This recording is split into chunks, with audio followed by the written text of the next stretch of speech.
you know, there's bad shows, there's average shows, there's good shows, but then, I mean, there's Bungou straight on.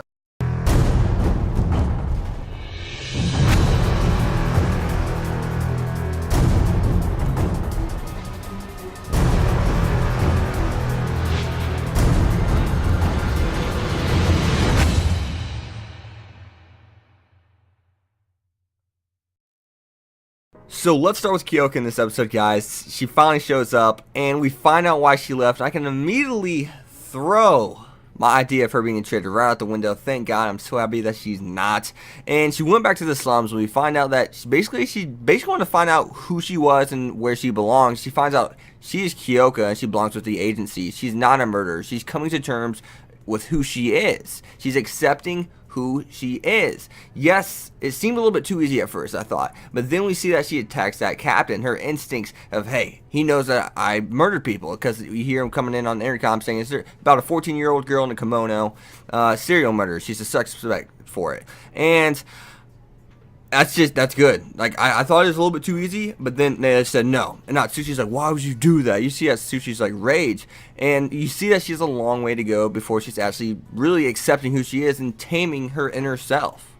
But we actually see the guild's leader actually impressed with Kyoka, because Kyoka actually almost kills him. She actually cuts his neck, and her being that fast and for being that age, and I believe he even states that he's like, a girl that young, that's impressive. It's just like, how strong can she be? How strong can she be? I mean, think about it. So Atsushi gets captured, and he's gone for 1 week. We see that little time skip, and the guild's plan actually is to use Q, because they have him hooked up to the tree with the branches wrapped around him. So whenever people touch the tree and stuff, it moves him. So technically they hurt him, which was great writing. Can I just say that's phenomenal writing.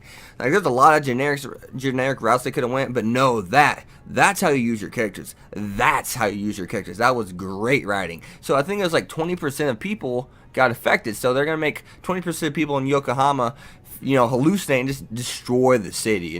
Just absolutely destroy it. And of course, Atsushi's trapped in a cage, so he can't do anything. He can't tell anybody about all this, right? And the redhead girl. So we find out she's actually from the same orphanage that Atsushi was from, because he's like, I know it all too well. Because she's like, you don't know nothing. You don't know what I've been through. And he's like, I know it all too well. First it's the bones. And then he goes on to say, then the third day hurts the most. And he shows her on his stomach. He has these same scars as she does. I mean, wow. I mean, just instantly she's kind of like, she realizes, wait, if he can be like that, I can be like that too. I don't have to be feeling sorry for myself. He's not sitting there feeling sorry for himself. Even though Atsushi does feel sorry for himself at sometimes, he just doesn't let it show. He perseveres through that. It's one thing to feel sorry for yourself and give up. It's another thing to feel sorry for yourself and keep pushing through.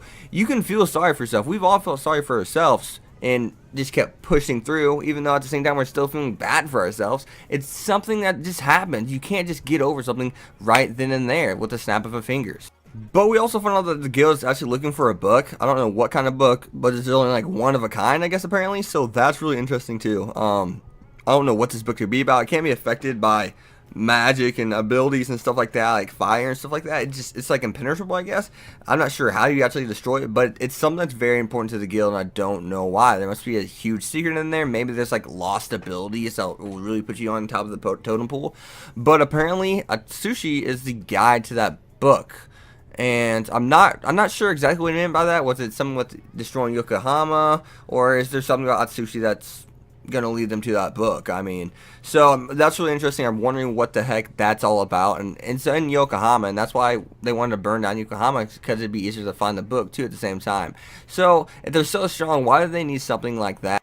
So let's talk about Atsushi and the tiger actually. So Atsushi and the tiger, it seems as if Atsushi says that you despise me, don't you? Yeah, I hate myself too, he states too. So I guess the word tiger is kind of like Kurama, would you say? Like Naruto is just the inner being in him that makes him so strong. And it looks as if the tiger decided to help him out a little bit. So I take the tiger and him just need to get along a little bit better and coordinate with one another in order to become a true were-tiger and unleash Atsushi's true ability. Because I've always wanted to see Atsushi really unlock his true ability, and we have not got to see that yet. I want to see that so bad.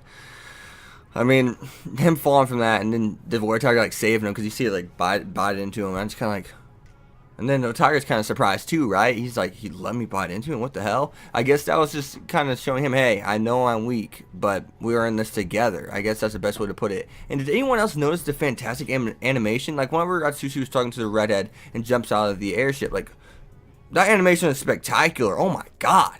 And then at the end, whenever Dazai shows up, he finally shows. He grabs the doll, dude. It's kind of like Atsushi, you did it, baby. That's what I'm talking about. All of a sudden, you just hear that music playing in the background, that badass Bungou Stray Dogs music.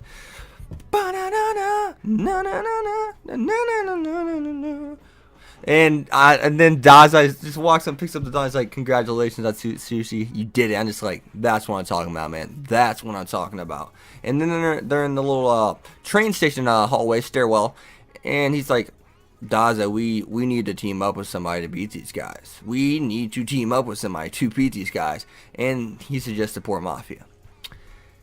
I can only imagine seeing the agency and the Port Mafia just walking, just strolling up to the guild, man. Like, oh my god. But that animation right there is absolutely amazing too. And if you guys have made it this far in the video, leave down in the comments below about this. What does the head may err, but never the blood mean? What does that mean? Because I don't know.